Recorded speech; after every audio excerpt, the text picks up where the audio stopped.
I get my crack at reacting to the Tampa Bay Buccaneers 2023 NFL draft class, and some interesting names are headed to Tampa for rookie minicamp here in just a couple of weeks. All of that coming up right now on Locked On Bucs. You are Locked On Buccaneers, your daily Tampa Bay Buccaneers podcast, part of the Locked On Podcast Network, your team every day.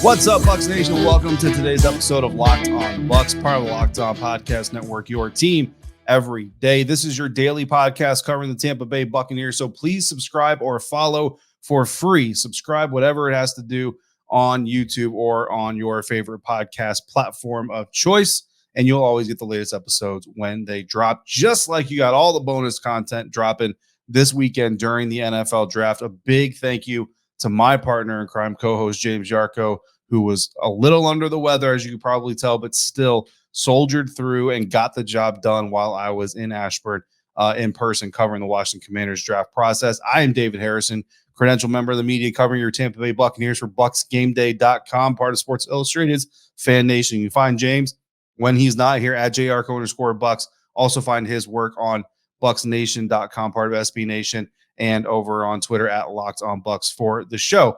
I want to thank you for making Locked On Bucs first listen or your first view every single day, especially today.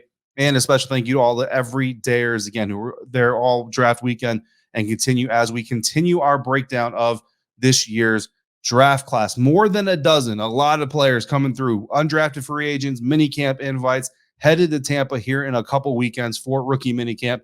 But we're also going to talk about Buccaneers draft grades and day 3 standouts from the NFL draft. But first, we're going to talk about days 1 and 2, because while James was telling you what he thinks, I got to tell you what I think. And I was watching, believe me, paying attention from Ashburn, Virginia. And interestingly enough, I was getting input from the Commanders beat reporters for however much that might matter. I know some of you don't like when I even say the word Commanders. James, again, was powering through a cold, so I appreciate him holding down the fort. But now it's my turn to get some thoughts. And of course, we got to start with first-round draft pick Calijah Kancey out of Pittsburgh. I happened to drop one and only one first-round mock draft, and I just so happened to send Calijah Kancey to the Buccaneers in that mock draft. This move, all about the pass rush, all about getting better up front, all about making sure that Vita Vea doesn't have to lead this team in sacks again.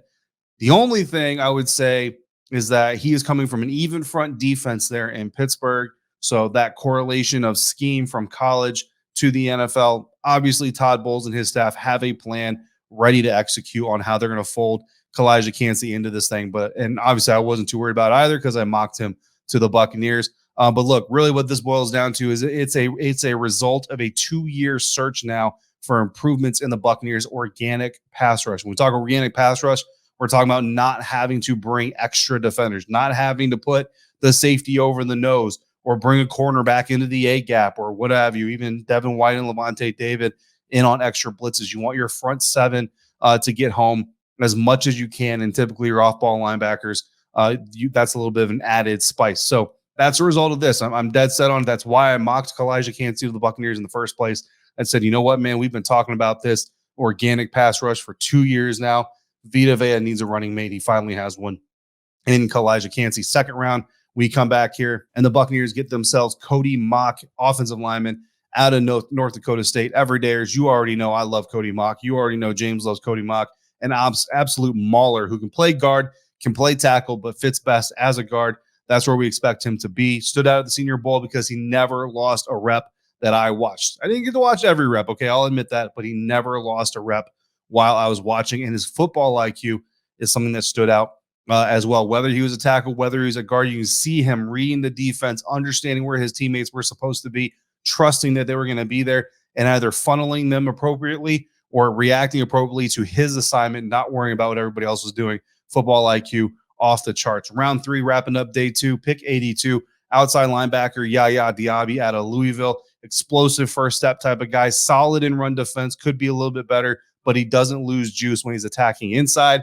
When he's attacking outside, doesn't matter where he is on the football field, where they have him coming from. Yaya Diaby is a guy that is going to bring heat. And I think the Buccaneers, from an approach standpoint, a strategic standpoint, I think they addressed this thing exactly how you needed to address it. Every day, as you've heard us talking about this, we've re-ranked these team needs. Everybody pretty much had a tackle as the top need. Look, they didn't draft a tackle early. We're going to talk about that and what it means, and we've already drawn some conclusions, but we'll have that conversation as we get deeper into this draft class and what these picks do mean and what they don't mean. We'll do some depth chart resets, all of that good stuff, trying to keep it a little bit more general in this stance, but we have some opinions. I know you have opinions. Definitely make sure that they're known so that we can share them on a later episode as well. But you hit the trenches on the defensive line, you hit the trenches on the offensive line, and then you impact the trenches when you bring in a guy like Yaya Diaby out of Louisville. And they weren't done. The Tampa Bay Buccaneers came back on day 3, and they added some more potential impact players. At least some guys are going to bring valuable depth. We're going to talk about that coming up next here on today's episode of Locked On Bucs, part of Locked On Podcast Network. And we're also going to bring you grades from NFL.com and Pro Football Focus. Again, that's coming up next on today's episode of Locked On Bucs, part of Locked On Podcast Network, your team every day. And we're doing that thanks to our friends over at Built Bar. If you're looking for a delicious snack, but you don't want all the sugar and the calories, then you need to try the best tasting protein bar on the market that's built. You got to try this. Built Bars are healthy and they taste amazing. They taste so amazing, you're not going to understand that they're good for you. They're covered in 100% real dark chocolate for starters, and that makes them taste great. And they come in unbelievable flavors like churro, peanut butter brownie, and cookies and cream. They taste like candy bars, but they have amazing macros. Only 130 calories, only 4 grams of sugar, but they bring 17 grams of protein. You can get them at your local Walmart or Sam's Club, while your specialty flavors can still be found at Built.com. At Walmart, you can get 4-bar boxes of cookies and cream bar, double chocolate bar, or coconut puffs. But if you go to Sam's Club, you can get yourself that 13-bar box of brownie batter puff or churro puff, and make sure you head to Built.com to get your specialty flavors like cookies and cream puff. No matter how you get it, no matter how you try it, Built, you got to try this. Go to Built.com today.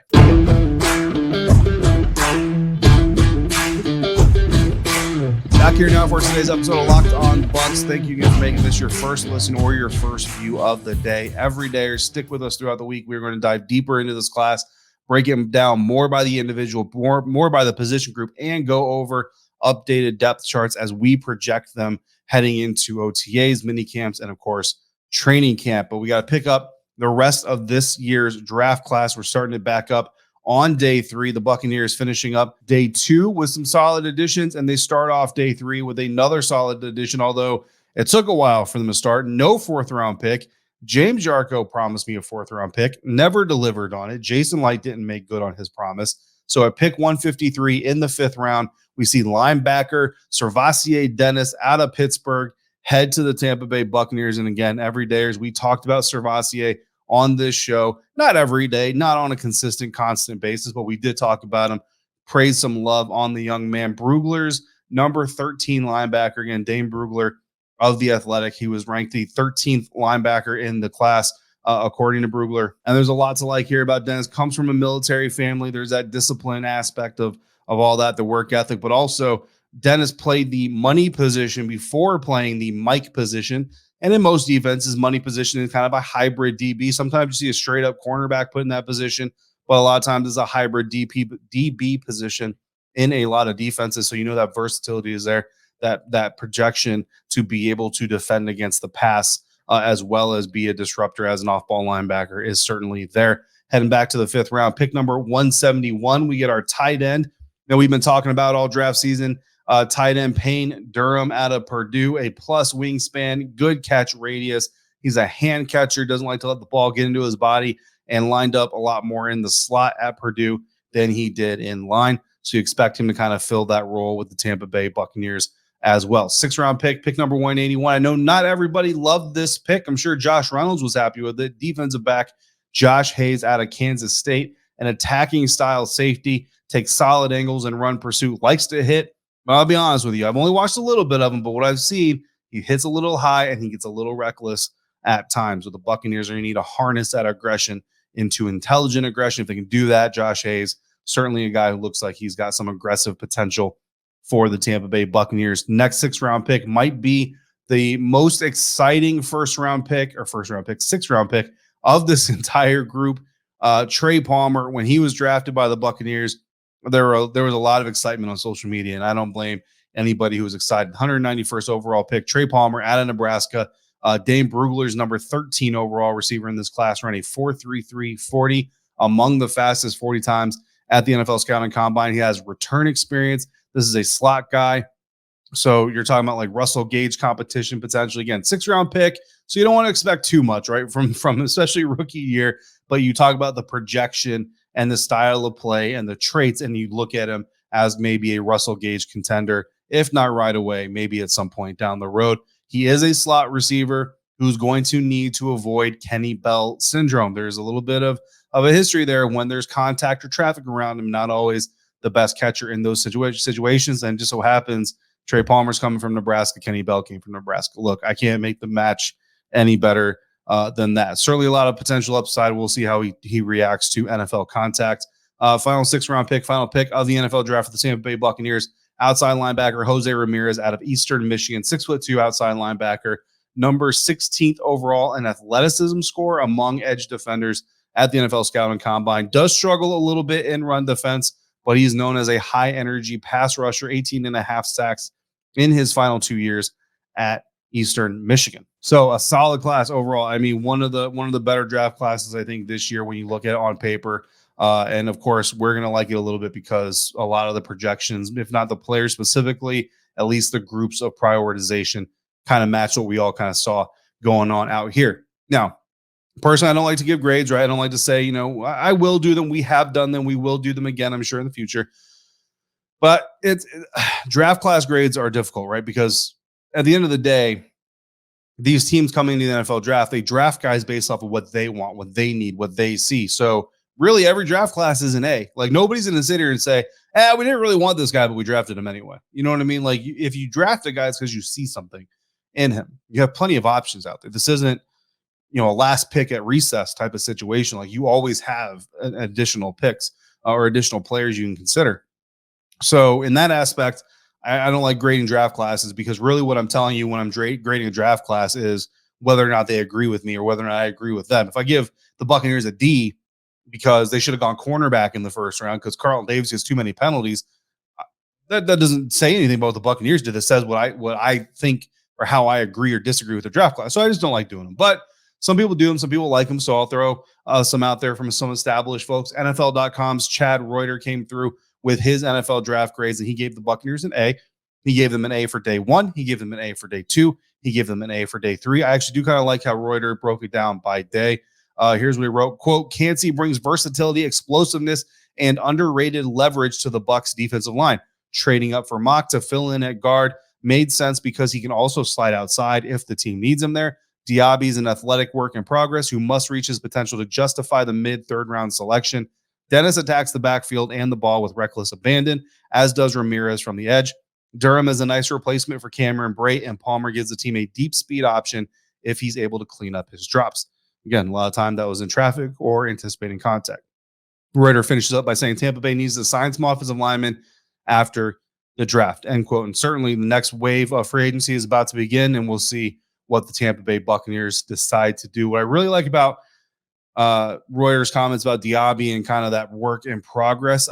We kind of talked about this ahead of time, right? You want to get ahead of the need to bring in an outside linebacker. You don't want to wait until the need for an outside linebacker is boom. We need one right now today. We got to have him. He's got to start 90% of the snaps and play 90% of the snaps for our defense. That's not when you want to get him. You want to get him in a year like this, grow him, teach him, develop him, and then put him on the field when the time is right. And to Reuter's credit, he only gave one team a C+.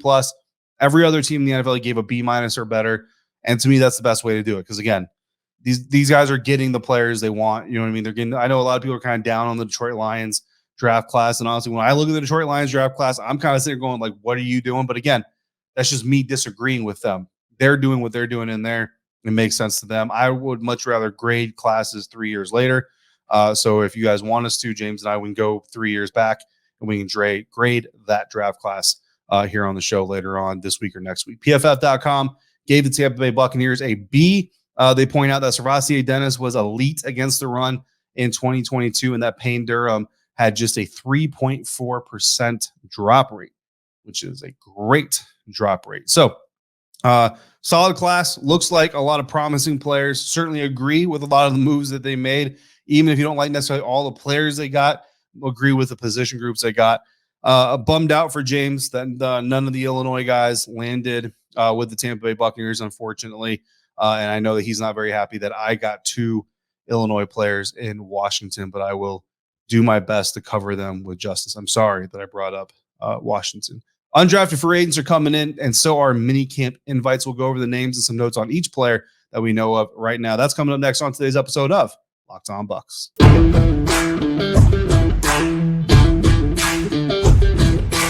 Wrapping up today's episode of Locked On Bucs, looking at the undrafted free agents that have been reportedly signed and the minicamp invites. Look, this list is ever changing, ever flexible. Some of the reports are corroborated, some of them are not.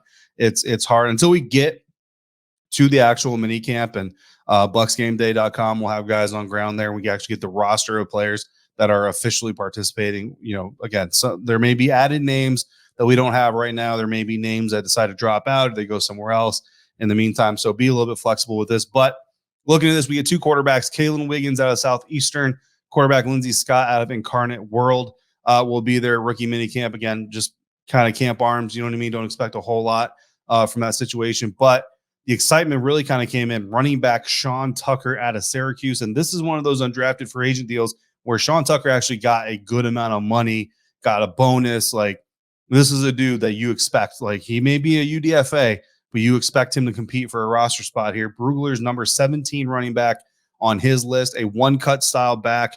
Ball security is his trademark. Only had 1 fumble in his career, and he had 1 in each of the 3 seasons, like 1 per season for 3 years running. So Sean Tucker, a running back that a lot of people are very excited to see. Another running back with a very, very high athletic breed or brand to his name, Ronnie Brown out of Shepherd, 5'10", ran a 4.4 40. Again, he's a plus athlete. Like, it's sports, so these guys are all athletes of some sort, right? But he's a plus athlete, elusive, solid speed, acceleration, pass game potential, also has kick returner experience. So 2 really good running backs from a UDFA minicamp standpoint. Brought in Raheem Jarrett, wide receiver out of Maryland. That's kind of my neck of the woods, so he's something that I've been aware of. I was really excited to kind of see him coming out. Looking forward to seeing kind of what he can do in the NFL. Brugler's number 26 wide receiver coming in the draft, a hands catcher, doesn't like to let the ball get into his body. Good in the short game especially, but he can be solid on multiple levels of the pass game. And again, a kick returner background there. Wide receiver Cade Warner out of Kansas State is also an interesting prospect. A little bit for what he can do, right? 6 foot, 4'7", 140. Not the fastest, but not the slowest. Team captain at both Nebraska and Kansas State. So he started in Nebraska, transferred to K-State, became a team captain there as well. 46 catches, 5 touchdowns in 2022, but he's the son of Kurt Warner, which is what makes him a little bit more notable, I suppose.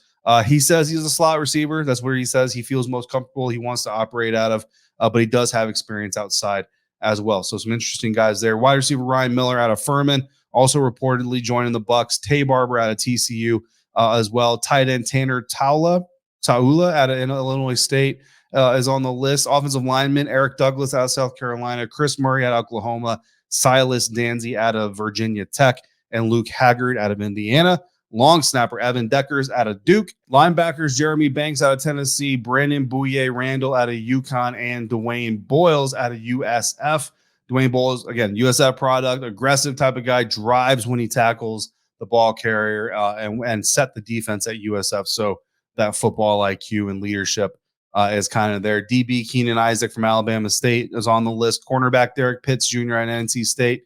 Safety Chris Eisen out of Rutgers, safety Kavion Merriweather out of Iowa, and safety Hunter Reynolds out of Utah State. So that secondary group getting some more guys look at rookie minicamp, UDFAs on the roster. Again, some interesting names to look out for, some good guys to really, really kind of watch out for. James and I will continue to break down the names that were drafted, any signings that happened, and we will start this week going through and really kind of projecting where these guys fit in the depth chart and see if there's any correlating moves that might be happening as well.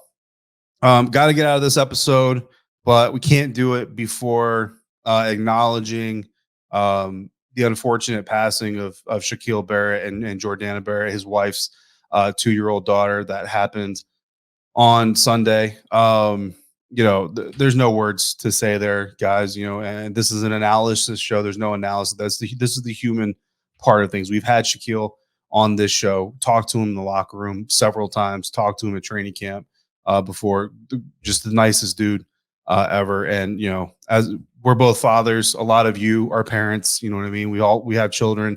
I can't even imagine what the family is going through right now. So I don't want to put any twists or turns on it. Just from James, from myself, all the prayers in the world, all the thought in the world go out to the Barrett family, but can't leave this episode without saying something to them. So again, as little as it really means at a time like this, just want to send out our condolences and our well wishes to the Barrett family. But also want to thank all of you. It's never easy to come out of something like that, but we do want to thank you for making us your first listen, your first view every day. We will be back more tomorrow and throughout the week with more here. If you've got questions that you want us to answer coming from the draft class or what the future holds, shoot them in to lockedonbucks@gmail.com. DM them to Locked On Bucs on Twitter. For James Yarcho, he will be back. I will be back tomorrow. We will be back together for the first time in, it feels like, quite a while. In the meantime, please check out bucksgameday.com, bucksnation.com. On Twitter, find us at dharrison82, at jrco_bucks, and at Locked On Bucs. If you're out and about, please be safe. Be kind to one another. Thank you for joining me right here at Locked On Bucs, part of the Locked On Podcast Network, your team every day.